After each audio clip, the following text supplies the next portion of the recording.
আসসালামু আলাইকুম, সবাই কেমন আছো আপুরা? আলহামদুলিল্লাহ আমি ভালো আছি। আজকে আমি আমার আপুদের সাথে সবচাইতে গুরুত্বপূর্ণ এবং ভেজালো অংশ নিয়ে আলোচনা করব।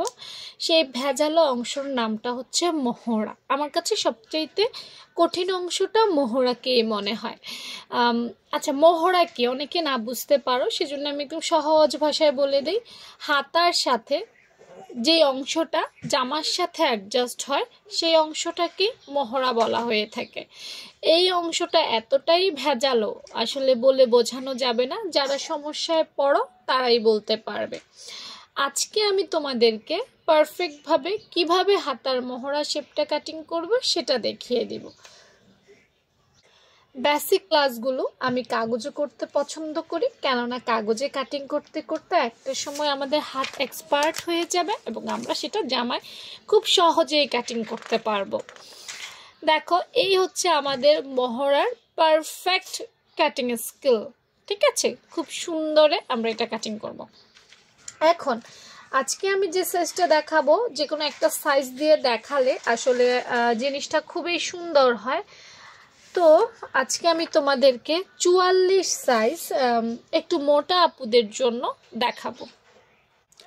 আজকে আমার আপুদের আমি 44 সাইজের হাতার মোহরা কাটিং করে দেখাবো। কত সাইজের? 44 সাইজের। ঠিক আছে, ওকে। তো 44 সাইজের জন্য আমরা দেখতেই পাচ্ছি মেজারমেন্ট 7 দেওয়া আছে। হ্যাঁ, চলো 7-এর পারফেক্ট কাটিং স্কিলটা দেখাই। আমরা এটা একটু দেখে নিব, দেখে নিয়ে এটা আমি সরাই ফেলবো। এটার আর প্রয়োজন নাই। 7 ইঞ্চি মোহরা, তাই না? আচ্ছা, আমরা যে কোনো একটা সাইড থেকে 7 ইঞ্চি, এই সাইডটা থেকে করি। এই যে 44 সাইজের জন্য এখান থেকে আমরা 7 ইঞ্চিতে নামাবো। এই যে 7 ইঞ্চিতে। হ্যাঁ, তারপর নিচ থেকে আমরা কত ইঞ্চি দিব? আচ্ছা দেখো, আমার আপুদের উদ্দেশ্যে একটা কথা বলি। মোহরা অনেক সময় 7 ইঞ্চি থেকে কমও হতে পারে, সেটা ক্ষেত্র বিশেষে হতে পারে, তাই না? আবার বডির এই সাইডে কখনো বাড়তেও পারে, কমতেও পারে। তবে একটা পারফেক্ট মাপ অবশ্যই আছে। আমি যদি এখান থেকে ধরি তাহলে সেটা হবে তোমার 42, মানে 10.5। ঠিক আছে, 10.5। 10.5 কোথায় আসে? 10.5 একদম এখানে আসে। এই যে এখানে আসে 10.5, এই যে এখানে আসে। তো এই মাপটা কিন্তু আমাদের খুব কমেই চেঞ্জ হবে, বাকি মাপগুলো চেঞ্জ হবে। তাহলে আমি এখন এটার মোহরা শেপটা কিভাবে দিব দেখো। এই যে এখানে, এখানে নিয়ে গেছি, এই যে এখানে। হ্যাঁ, খেয়াল করো, এখান থেকে এখানে 4 ইঞ্চির মধ্যে আমাদের শেপটা শিখতে হবে। এখান থেকে এখানে আমাদের 4 ইঞ্চির মধ্যে শেপটা শিখতে হবে কিন্তু। তো এখানের মার্ক এসে গেছে। আমরা এখান থেকে কি করব? 2.5 ইঞ্চির মধ্যে একটা দাগ দিব। 2.5 ইঞ্চি। ঠিক আছে, আচ্ছা এখানে 2.5 ইঞ্চিতে দাগ দিব, কিন্তু আমি 3-এর মধ্যে কাটবো। এখন অনেকে বলতে পারে কেন? আসলে এইখানে আবার 1/2 ইঞ্চি চলে যায় কাট ডাউন। এখন ওইটুক তো বোঝাতে পারছি না, যার কারণে এই অংশটা বাদ দিয়ে শিখাতে হচ্ছে। ঠিক আছে, অনেকে বলবো আপু তুমি 3-এ দিছো, কেউ বলবো আপু 2.5-এ দিছো। এখন ব্যাপারটা হচ্ছে ওই যে এখানে কাট ডাউনে 1/2 ইঞ্চি চলে যায়, তারপর আমাকে শেপ দিতে হবে, যার কারণে এখানে 3 নিয়েছি। আর নতুবা ডাইরেক্ট আমি 2.5 নিলেও হতো। প্রবলেমটা হচ্ছে এইখানে। এখন এইটুকটা আমি দেখাইতে পারতেছি না, কারণ এটা আবার অন্য কিছুর সাথে সংযুক্ত। ঠিক আছে, যাই হোক, তোমরা খেয়াল রাখবা, যদি ডিরেক্ট নাও তাহলে 3 ইঞ্চিতে নিবা, আর যদি কাট ডাউনের পরে নাও তাইলে 2.5 ইঞ্চি নিবা। আরে ভাই, ঘুরে ফিরে যেই লাও সেও কদু কিন্তু। ঠিক আছে, যেই লাও সেই কদু হয়ে যায়।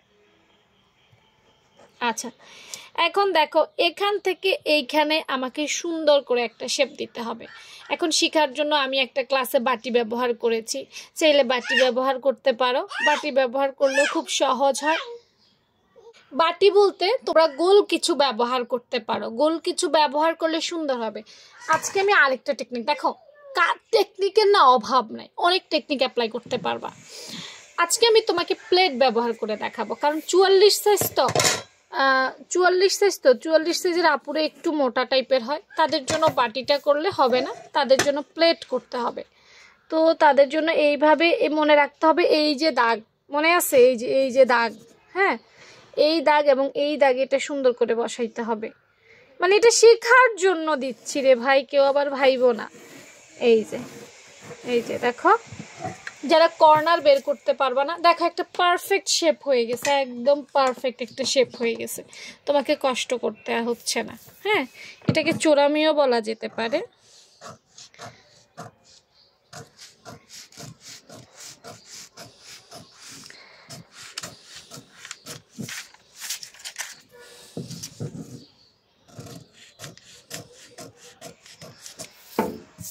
দেখো একদম পারফেক্ট একটা শেপ, ঠিক আছে, খুবই সুন্দর হয় এটা দিয়ে দিলে। আমি এভাবে দেই না, বাট আমার নিউ আপুদের জন্য একটা নতুন টেকনিক দেখালাম। এভাবে যারা দিবা তারা হাতার পেছনে কখনোই টান খাবে না, খুব সুন্দর করে হবে। অনেকের হাতায় টান খায় বলো না, এই জিনিসটা করলে তোমাদের টান খাবে না, ঠিক আছে। তো আজকে আরেকটা পদ্ধতি দেখাই দিলাম, এবং অবশ্যই এটা প্লেট ব্যবহার করতে হবে। এটা কিন্তু বাটি করলে হবে না, বা ছোট প্লেট করলে হবে না। এটা কত ইঞ্চির প্লেট আমি একটু দেখাই যদি, কারণ প্রত্যেকটা একটা ইঞ্চির। এটা 9 ইঞ্চির প্লেট, এই দেখো 9 ইঞ্চি। হ্যাঁ, এটা ব্যবহার করতে হলে তুমি 9 ইঞ্চির প্লেট ব্যবহার করতে পারো। তো ভালো থেকো সবাই, আল্লাহ হাফেজ।